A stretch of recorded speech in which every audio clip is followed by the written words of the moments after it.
Good morning, everyone. I went ahead and opened the webinar just to make sure that we got all of the folks in that were hoping to attend our early college high school webinar, a part of the LASO initiative this morning.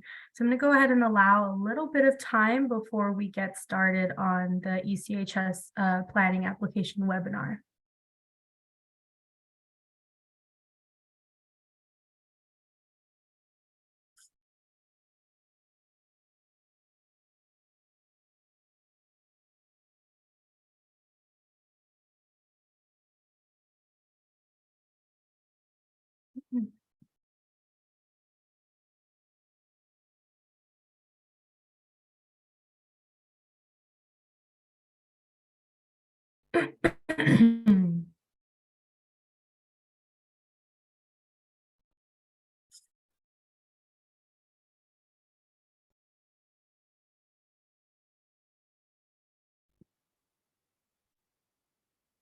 All right, we're going to start right on the dot. Hopefully get this plane landed right on time so we can get you folks all the information you need for the early college high school planning application, but also hopefully get to answer some of the questions that you all might have around this year's planning cycle. So as some folks trickle in, I'm going to go ahead and go through some of the introductory slides. So again, welcome to the Early College High School Planning and Implementation webinar through the LASO grant. That's the Learning Acceleration Support Opportunities Grant. We're very happy to see a couple of familiar faces on the attendees list and a couple of newer folks. So welcome to both of those groups. We're happy to see some interest in our early college high school model in particular. So we'll go ahead and get started. My name is Crystal Garza. I'm the Director of Post-Secondary Preparation Programs at the Texas Education Agency. I have my co-host here, Mary Housley. She's our statewide coordinator of college and career readiness school models. We have both our early college high school and PTech models. We have our CCRSM mailbox listed as our primary because we have been fielding a lot of questions for this particular grant, as well as the PTech planning grant, which will have a webinar right after this one, as well as our non-funded route to become an early college and a PTech campus. So that is the best email to reach both of us for these particular questions so we can get you responses as fast as possible.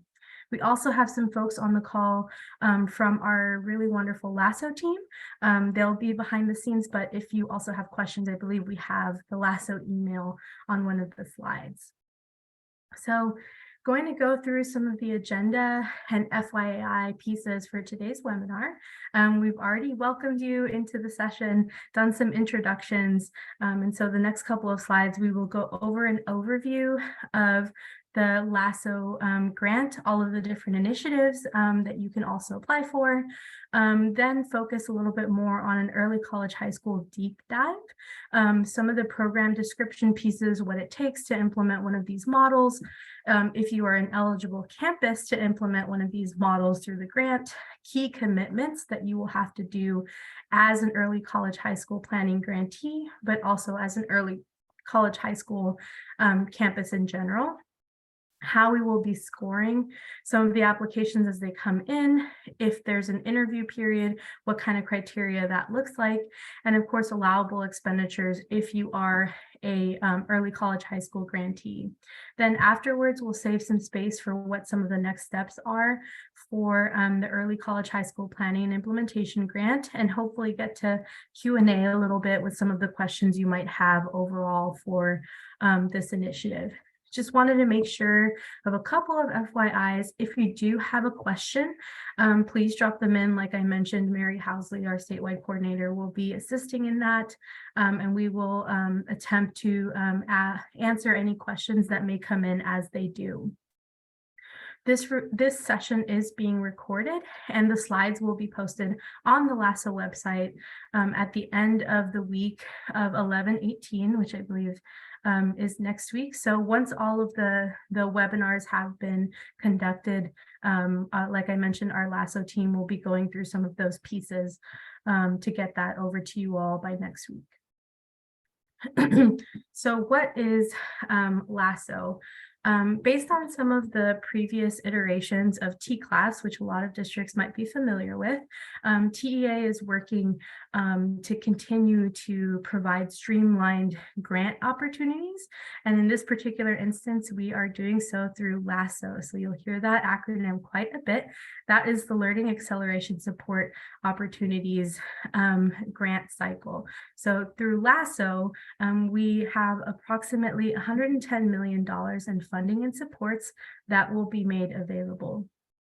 This is being consolidated into 8 different grant program opportunities via one single program application, which is very similar, like we mentioned, to T-Class. So we're really hoping to make it a little bit simpler for districts that might be applying for a couple of different initiatives, of which Early College High School is a part of. So wanted to provide a little bit of context around why we wanted to focus so much on learning acceleration. So there has been a rebound in STAR RLA results, and we've kind of focused in on the need for continued attention toward reading and math to accelerate this particular learning. So as a result of that and some of the successes that we've seen with T-Class, we are offering another round of support through LASO, like I mentioned, Early College High School being one of them, why we're on the webinar, to help you all, the LEAs, continue to make progress on the learning acceleration and academic gains that you're seeing through some of the initiatives that we have through the 8. So which ones are these particular initiatives? So LASO will be supporting learning strategies in instructional materials, which is rigorous, high quality instructional materials designed to make up ground and master grade level TEKS. More time, which is more time for students most in need, including expanding instructional time in the summer and with targeted tutoring, and innovative school models, which are used to incorporate all aspects of the learning acceleration framework. In this particular instance, we are talking about Early College High School innovative school models that will be supported through the LASO grant cycle.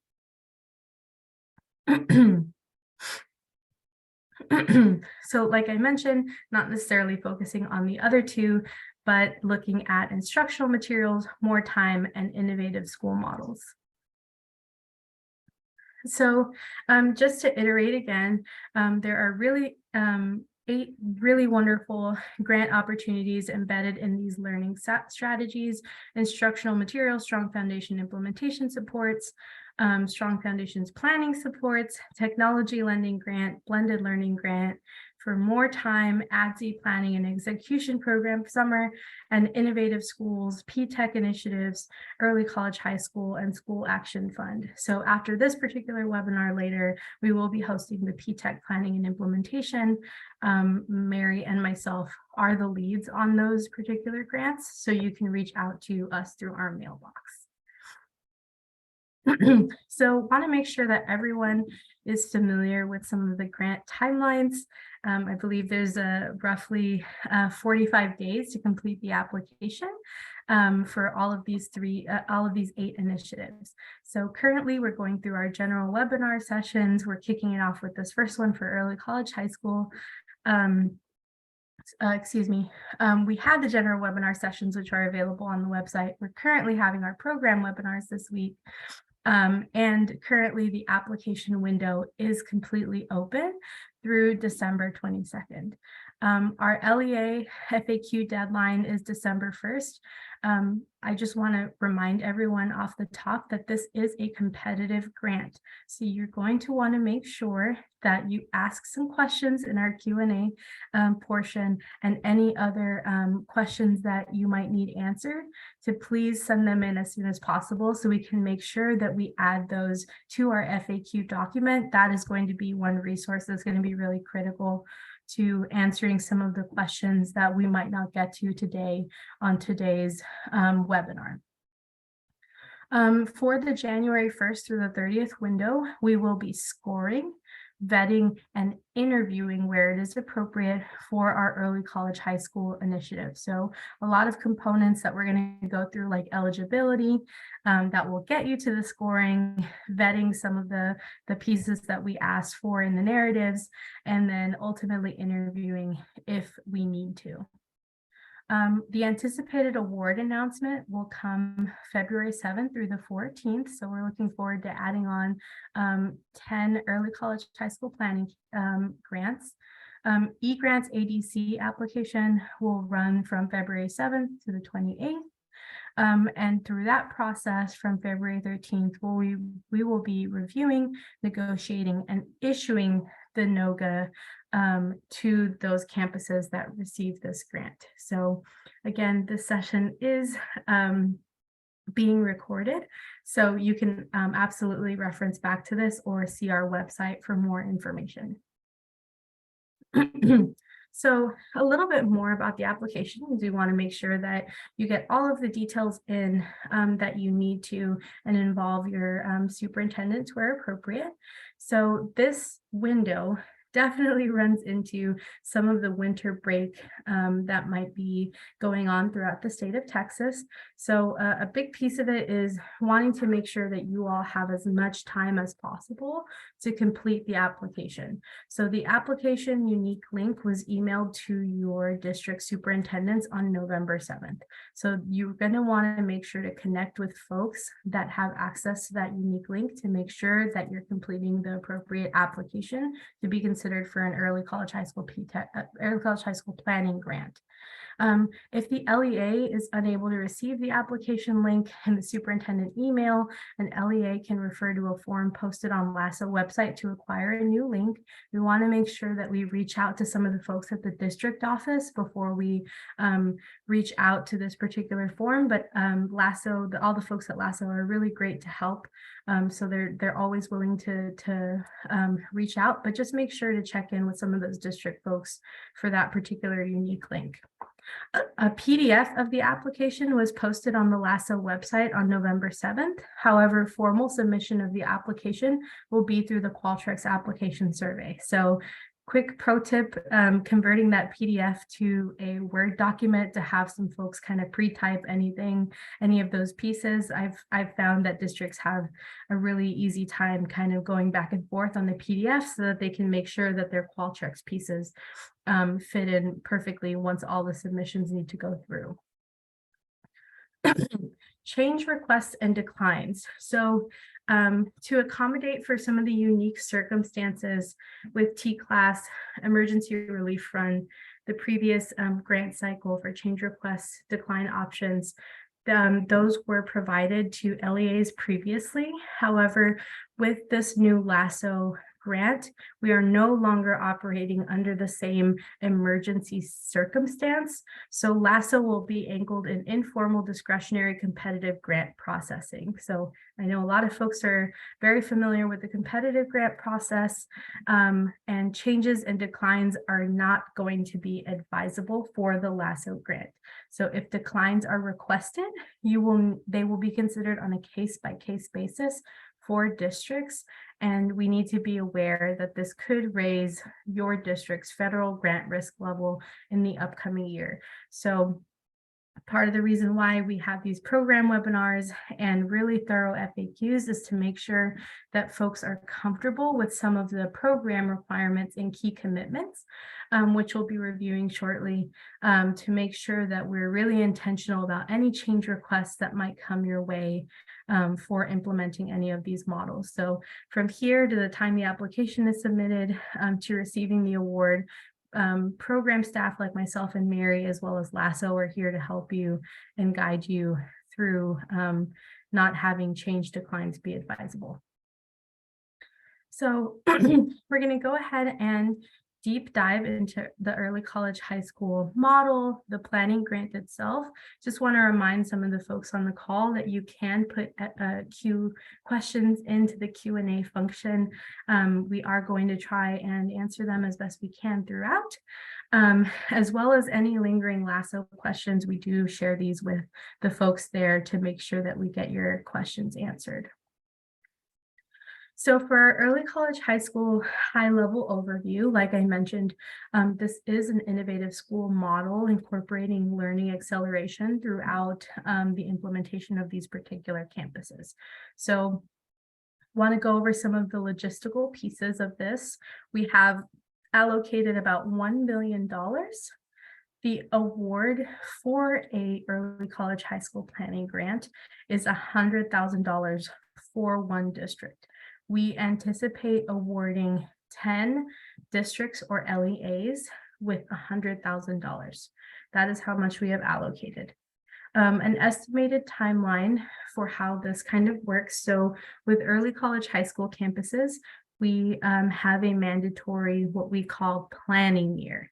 So for school year 23-24, a early college high school planning grantee will be required to stay in a planning year, which means that they will not be serving students officially as early college high school students until the implementation year, which is 24-25. There's a lot of different reasons that go into it, primarily because of all of the different partnerships that we need to make sure that you all are able to cultivate in order to get these early college high school campuses up and running. So just to iterate, planning year 23-24, it does start a little bit earlier in the 22-23 once you get the money if you are a grantee, but the expectation is to serve students in 24-25 and not sooner than that. So some of the early college high school fundamentals, this grant offers campuses the opportunity to build an early college high school within your district. So what does that entail? That entails providing targeted supports for historically underserved students through rigorous instruction and accelerated post-secondary outcomes through academic wraparound strategies that help students succeed in college level coursework at no cost to the students. That was a lot to unpack. So essentially making sure that you're targeting a certain group of students within your campus that you're intending to build, provide them with instruction, often instruction that you might not have provided before, maybe through dual credit, AP, IB, some of those different courseworks, providing them with post-secondary courses and outcomes like opportunities for core completion, up to 60 college credit hours or an associate degree, and providing them with thorough academic and wraparound strategies. You all might already be doing that through your counseling pieces and some of your, maybe you have a couple of classes of dual credit here and there. But I think one of the biggest pieces is making sure that it's no cost to the students that you may be serving in 24-25. This grant also requires a campus to maintain a partnership with an institution of higher education that will serve to provide dual credit opportunities to the early college high school. So like with our early college high schools that are non-funded, a partnership with an institution of higher education is required, largely because a lot of the post-secondary opportunities are provided through a lot of our community colleges and universities. So it is a requirement to have this partnership cemented. And that is why some of our grant requirements, we would like to see that you have some sort of letter of support from them, because we want to make sure that you all are aware and already having those conversations, because it's a big, definitely a big overtaking to implement an early college high school. And of course, the appropriate authorizing statute from where we took a lot of these elements and requirements for opening an early college high school. Excuse me. So the purpose of this early college high school planning and implementation grant is to help those eligible applicants engage in some months of early college high school planning and implementation with the support of our TEA selected technical assistance provider to establish foundational components of our early college high school program. So we do have an early college high school blueprint, which we use for guiding our campuses on how to implement these early college high schools with fidelity to the legislation, but also guiding folks so that they can be aware of all that they need to be able to serve students in post-secondary outcomes. So grantees who receive this particular grant will spend their first months planning to implement all of the design elements and requirements aligned to that particular blueprint. And services are provided from technical assistance at no cost to the grantees. So as you're thinking about how you would like to use the $100,000, none of that money needs to be saved to the side for technical assistance. TEA provides that and works with the technical assistance provider to provide you all coaching, professional development opportunities, statewide convenings, and a lot of other really great convening opportunities for our grantees so that we can support them through building out these early college high schools.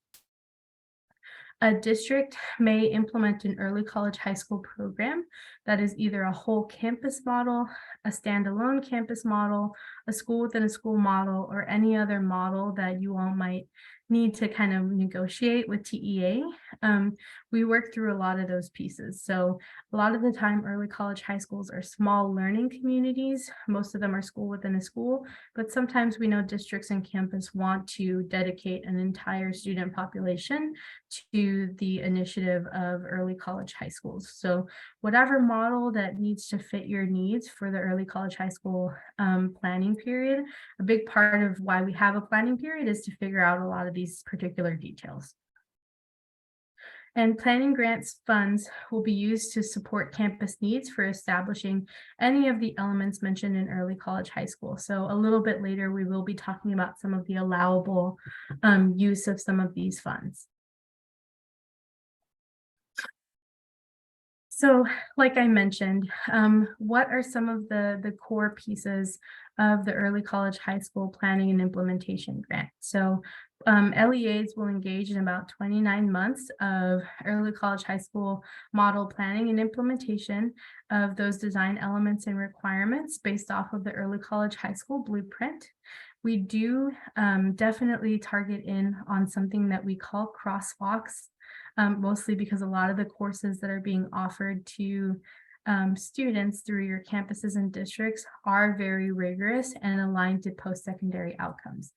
So we do ask, and two big things we hone in on apart from planning a lot of the components for your campus is this course equivalency crosswalk that leads to different outcomes like certificates at the higher ed level, associate degree, or some sort of completion to the Texas core curriculum that provides a stackable credentialing to a student's academic pipeline.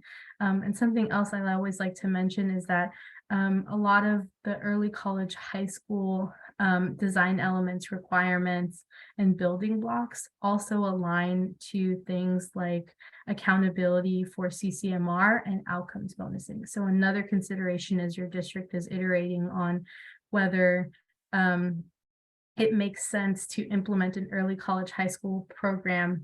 A lot of these things that we're all trying to build towards for our students are embedded in things like accountability. So eligibility requirements. What do we need so we can apply for this actual PTEC early college high school planning grant, excuse me. So an eligible LEA needs to currently be serving students in grades 9 through 12. So essentially serving a high school population of students already.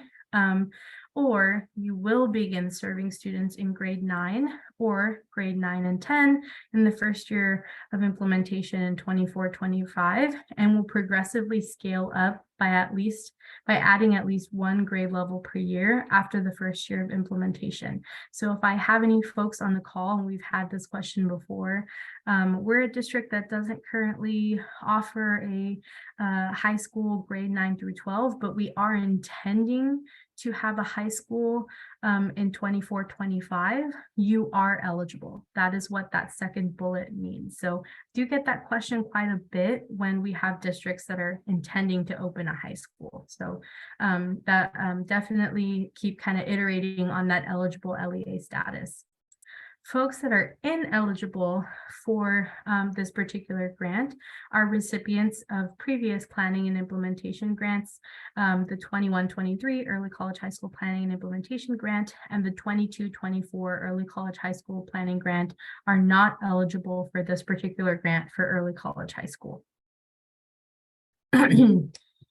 So some of the key commitments for early college high school, we have two different kinds. We have statutory requirements and we have requirements set by the Texas Education Agency. So we're going to go over some of the statutory requirements first.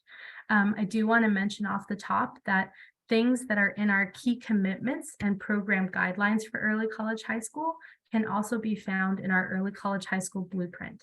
So as you're thinking about long-term committing to having this particular campus be an early college high school campus, a lot of the components in the program guidelines transfer over to being an early college high school campus in general.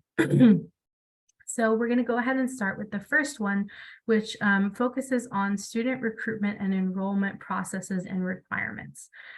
So we want to make sure that early college high school campuses are intentionally recruiting students of all kinds that are interested, but also making sure that we are not excluding or discouraging folks that may be from a subpopulation of at-risk students. That includes, but are not limited to, students who are limited English proficiency or have failed a state administered assessment.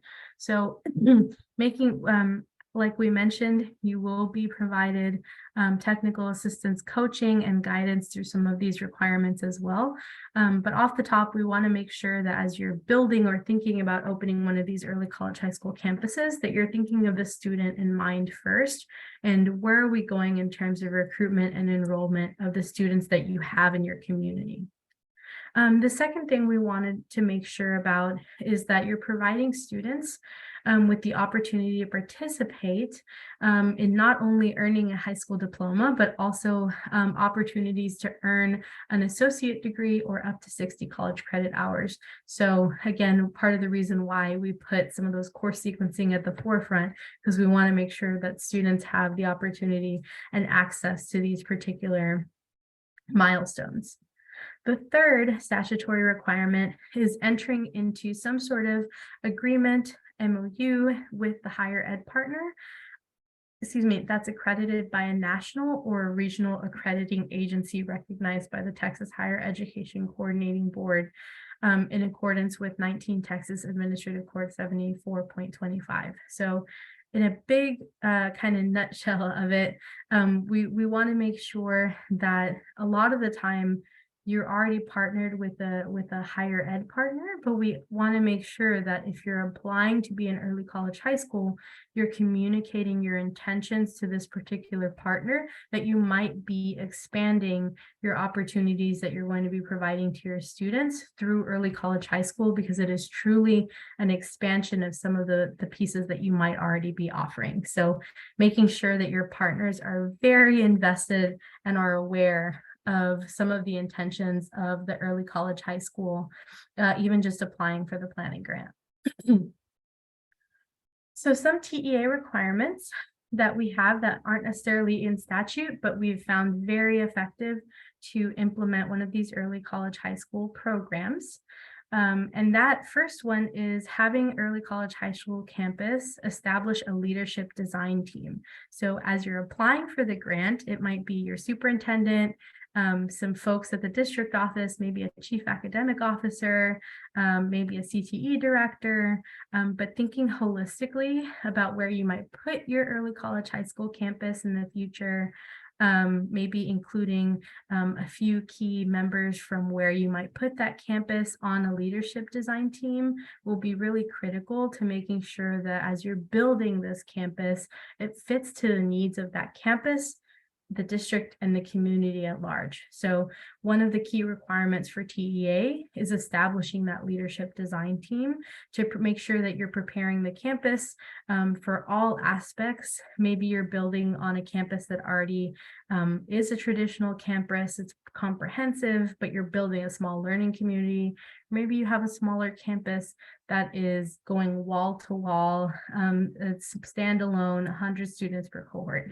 You still want to make sure that that leadership design team has some folks that can make really good decisions for the direction of the campus. The second piece is making sure that you develop wraparound strategies and services involving multiple stakeholders to strengthen academic and wraparound skills for these particular experiences. So you want to make sure that whatever you're probably already offering through counseling, tutoring, all of those different components of school life, that you are working to enhance it maybe in a couple of different ways once you start serving students, especially when we start talking about dual credit and making sure that students get advising. So a lot of the times grantees already do wraparound strategies and services really well, but we're also looking to see how do you enhance it or supplement it when you start serving students that are early college, high school, where a lot of them are already college students while they are in high school. So some of the assurances, a big part of the assurances is a little bit of repetitiveness, because we do like to hammer down that these are huge initiatives that we need to make sure follow the blueprint as well as the statute. So some assurances that we need to see from a district that plans on implementing an early college, high school is data reporting of student enrollment. So as we begin to serve our students, our first cohorts of students, we work with PEEMS, making sure that your PEEMS coordinators are really connected in to these participation indicators, and that you're tracking the enrollment of your particular student population and making sure that it is a representation of your district race, ethnicity-wise, first-gen college student-wise, English language learners, students who are economically disadvantaged, and students with disabilities. So in the blueprint, we do have it a little bit more outlined by percentage of what that necessarily means. For leadership team, like we mentioned, that being a critical part, we want to make sure that you don't just have the members, but that you're also meeting and that there are appropriate agendas placed throughout the year and available to your community on your school's website. Some enrollment guidelines. So Texas is an incredibly local decision state, and we want to make sure that there are appropriate guidelines for how you're enrolling your students and how you're offering open access systems and performance blind lottery systems to have students kind of come into your early college, high school and apply. Some more assurances, again, that are aligned to the early college, high school blueprint. So there's the recruitment plan. At a certain point, the early college, high school program gets to be maybe a little bit more popular, a lot of district traction, a lot of campus traction. So making sure that you have an intentional recruitment plan with appropriate marketing materials in languages that make sense for your district and timelines.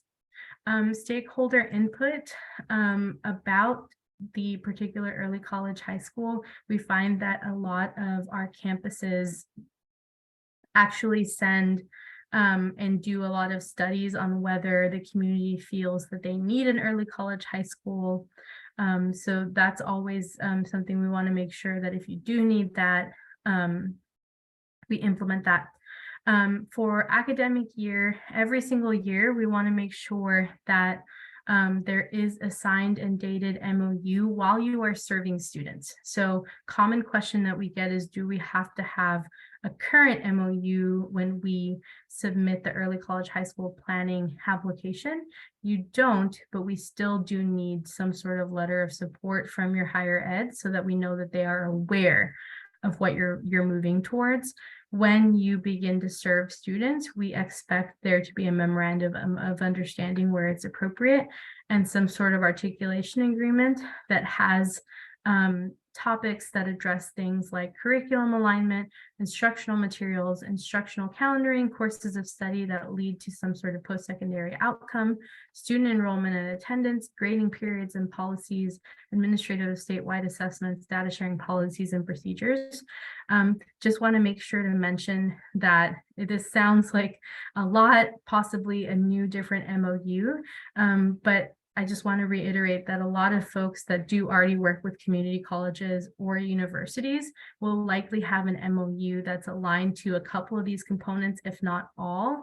And so it's a matter of communicating to your partner the intention to offer more courses that you might not have already offered. So this is why we have a planning year first before we just jump into some of the elements of early college high school programming.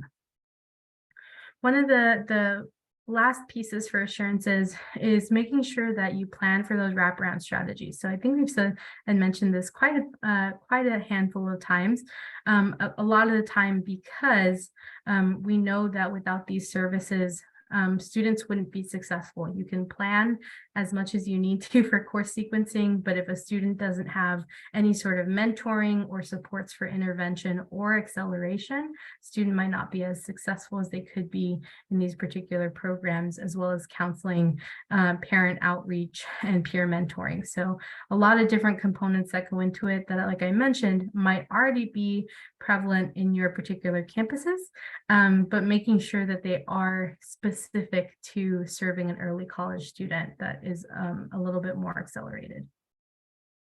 So some performance and evaluation measures. So we're asking you to please assure that you're going to do a lot of those things, but we also want to make sure that you are building in components for the performance of these pieces and then evaluating that they're doing well. So a lot of the same iteration from the assurances, but we want to make sure that you are finding ways to measure and evaluate the successes. So we will be asking applicants to measure, collect, and report on some of the topics we just mentioned, like data reporting of who your students are that are enrolling in this, whether it's through a student information system or your counselors keeping track of it, or your administrators are keeping track of it, leadership team knowing if it's working or not, and if you're getting the results or if you're at a standstill, enrollment guidelines, and with that first year of enrolling students and then recruiting them in, are you setting yourself up for the success of, setting yourself up for one successful recruitment year and then recruiting another batch of students based off of the performance of that as well. And a big part of it being the stakeholder input from folks as well, which I think is where a lot of the focus grouping or survey pieces may come into play. Like we mentioned and kind of hammered down on, very important to make sure that your higher ed partners are also staying in tune to the evaluation processes of whether something is going successful or not for your partnerships, as well as gauging whether the community finds some of your wraparound strategies and services to be efficient. Okay, so that was quite a lot of information about early college high school as a whole. And like I mentioned, a lot of the components that we talked about are all embedded into our 20 to 25 page early college high school blueprints that you can find on the website. So apart from all of the really great information on the LASO website, we do have links to our early college high school blueprint to make sure that you're also kind of combing through that, because it really does take a village of definitely leadership team members to build out this early college high school on a particular campus. So how do we do all of that and figure out the scoring for this particular grant? So for all of the eligible LEAs that apply, we will be evaluating based on the following criteria: enrollment size, rural classification, and participation in the CCRSM network. If the funding requests exceed the amount available for this grant, which is $1,100,000 per LEA with 10 grantees, oral interviews may be used. If they are used, applicants that received 70% of the total points available through the sum of the standard and specific review criteria will be invited to attend an oral interview. These interviews will be conducted virtually based off of the prioritization that I mentioned, which is enrollment size, rural classification, and participation in the CCRSM network. Want to make sure to definitely hammer in on these narrative questions. A big part of the competitive grant process is knowing what a grantee is potentially trying to do with this grant funding and taking the intention of the grant and actually implementing at their campus. So the first question around program of study is worth 12 points out of 24. So we're asking you to describe the course of study / crosswalk that your school is planning to implement, how it intends to expand on the current offerings, if that's applicable, and build an academic pathway. We want to know how you're going to use this course of study to enable a student to combine their high school courses and post-secondary opportunities while you identify degrees, certificates, certifications to be earned. We want to know how you're going to use these post-secondary credentials, to meet the local economic need. So we want to know what is it exactly that you may be doing. If you're not doing anything currently and you're trying to build something from scratch, that's acceptable as well. But we want to know what is it that you're intending to implement so that your students can have an opportunity for post-secondary opportunities, whether that's college credits up to a certain number of hours or an associate degree. We want to know some intentionality and thorough information on your intentions so we can appropriately score up to 12 points. So that is the first narrative question that we ask for. Excuse me. The second narrative question is around strategic partnerships with your institution of higher education. This is also worth 12 points. We want to know how your campus and district intends to work with and secure the partnerships with an institution of higher education and align the needs of that MOU that addresses topics such as mentioned before, but not limited to curriculum alignment, instructional materials, instructional calendaring, courses of study, student enrollment and attendance, grading periods, policies and administration of statewide instruments and assessment instruments, So just kind of being broad, if you don't already have a strong strategic partnership with a community college or university, that's fine, but we do want to know how you intend to work on securing it if you don't already have it. If you do already have a great strategic partnership with a community college or university, that's perfectly fine too. We want to know how you're going to enhance some of those offerings and not just offer what you are already doing in particular. So this question is available for up to 12 points, rounding out the narrative question scoring to be 24 points on top of the eligibility prioritization. Excuse me. So what are the interviews going to be looking like? So like I mentioned, if we do receive funding requests that exceed the amount available for this grant of $1,100,000 per LEA with 10 grantees, oral interviews may be used. If they are used, they will be conducted virtually, and prioritization based on the following criteria that was mentioned previously will also occur. During the virtual oral interviews, applicants will have the opportunity to elaborate on some of their narrative questions, as well as the depth of their planned partnership with your Texas Institution of Higher Education, as well as answer any additional questions that TEA may have regarding the readiness of the grant program and implementation. We will likely reference any documents, including the program guidelines and FAQs in this particular interview.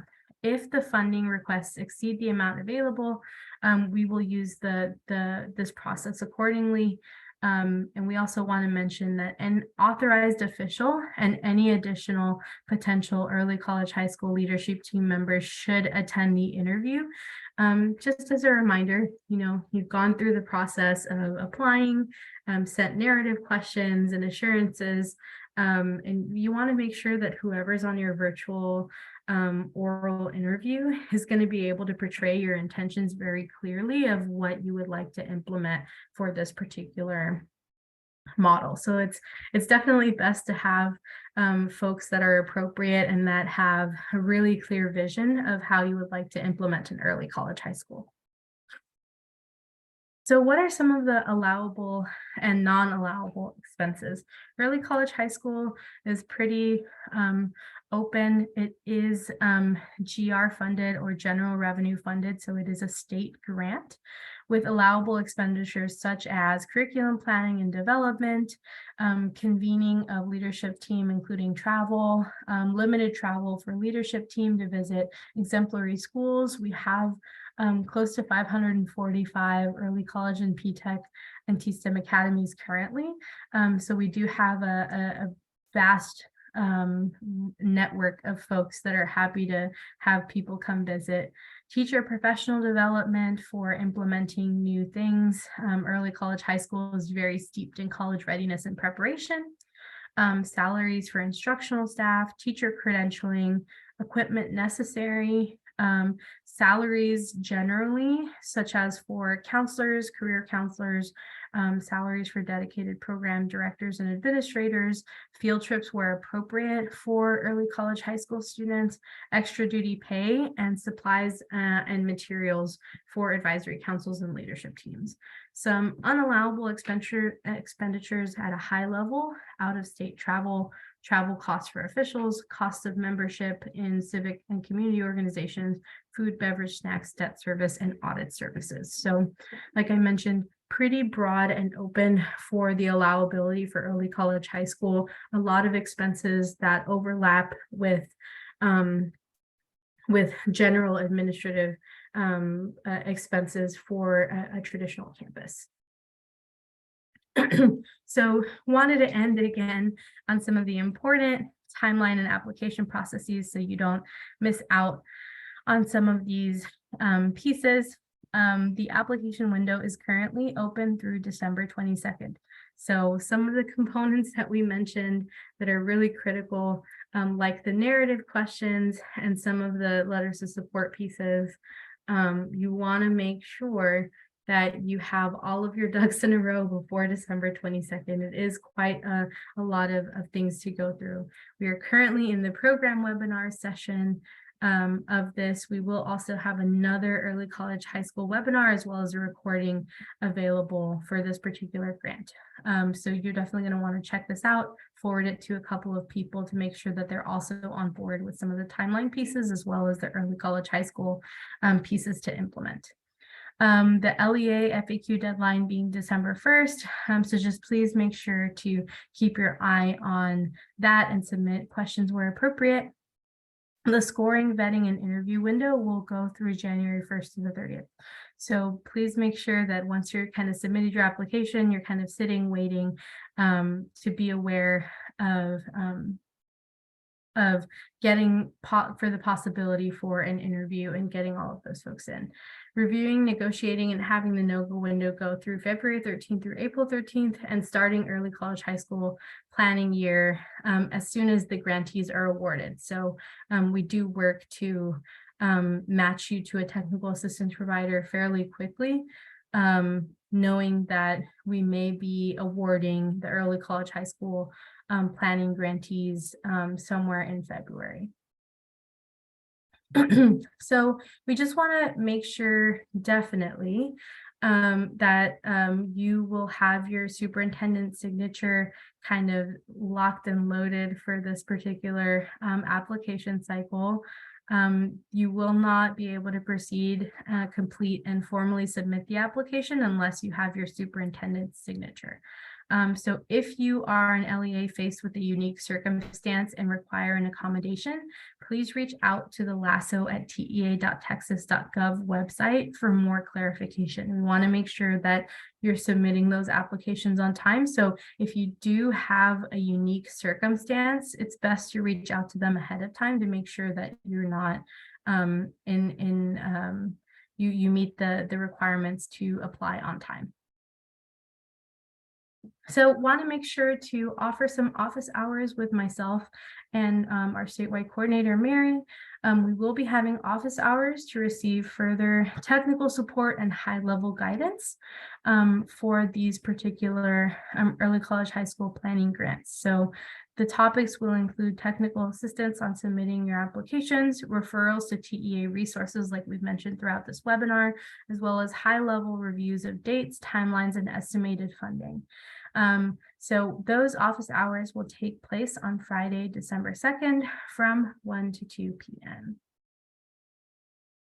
Wanted to make sure to leave you all before we take any questions with our point of contact. So we have Mary Housley, who's our statewide coordinator, who's doing a really wonderful job of already fielding some of the questions from some of the folks on the call, as well as in the Q&A. But we also have our LASO email, which is laso@tea.texas.gov, for technical questions as well as any clarifications and superintendent unique circumstances. So some next steps are to review the LASO webpage. Like we mentioned, we should have, after we finish conducting the webinars in mass for all 8 initiatives, we will have the recordings up. So just give us a little bit of time to get those up there, as well as the general FAQs that will be posted on Tuesday, November 22nd. And of course, please participate in our early college office hours Friday, December 2nd from 1 to 2. I'm going to leave these up now, and I can go ahead and take some questions.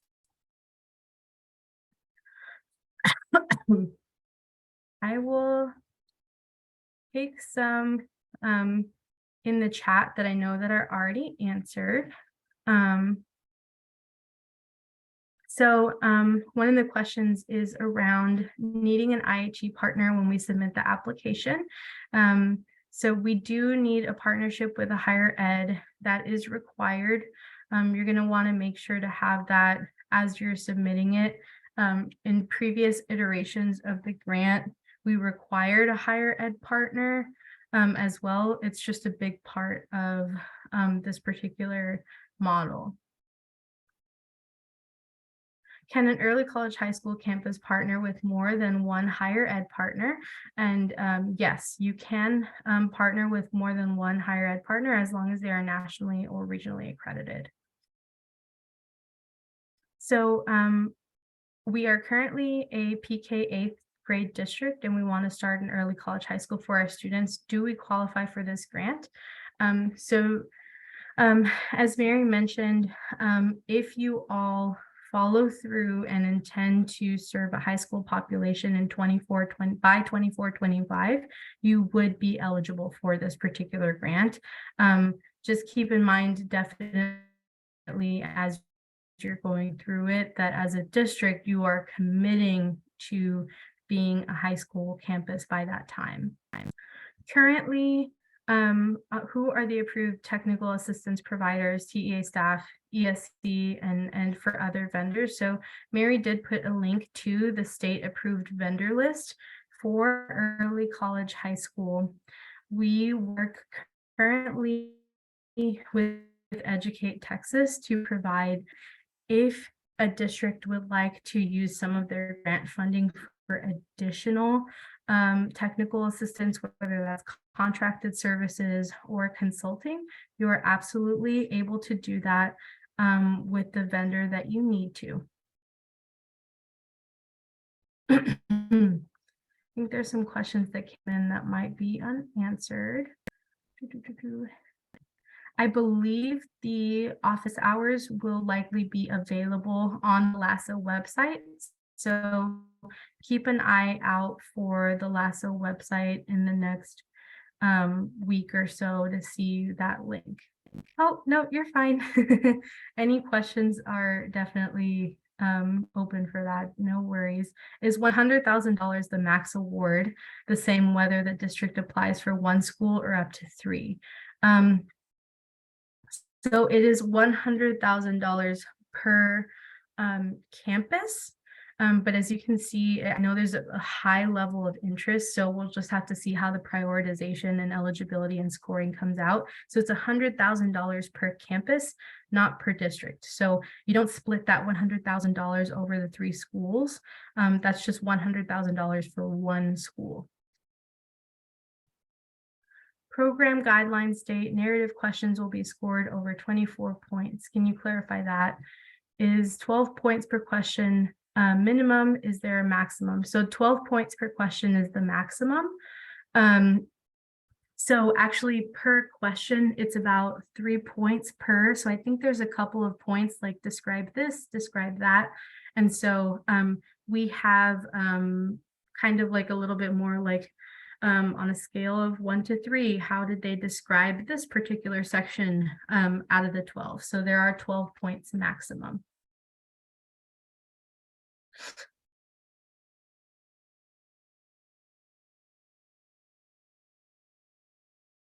So if you are a recipient of a previous early college high school planning grant, you are not eligible to apply for this grant for that campus.